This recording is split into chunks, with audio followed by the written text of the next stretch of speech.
Hey Chapel family, I'm Pastor Josh.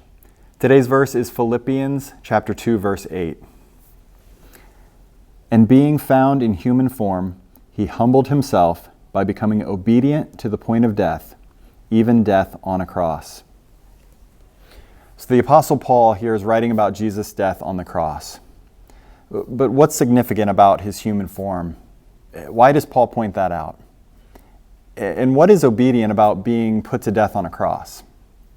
Well, if we look at the context of the surrounding passages, we see in verse 7, he emptied himself. See, Jesus is divine. He is truly God. But he left the riches of heaven to take on human form. He is truly God and he is truly man. And verse 7 also says that he took the form of a servant. He didn't come to be served, but to serve and to give his life for us. And that's why Paul points out his humanity. His humanity is why he was a suitable sacrifice to take our place. And his divinity is why he was worthy. Because he loved us so much, he humbled himself for us. The God of the universe and the creator of all things, he was obedient to the point of death, even death on the cross. Jesus was obedient to God's perfect plan. And what do we see in verse 9?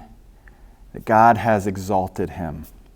See, Jesus was raised from the dead and sits at the right hand of God. He is the name above all names. So our takeaway today is this.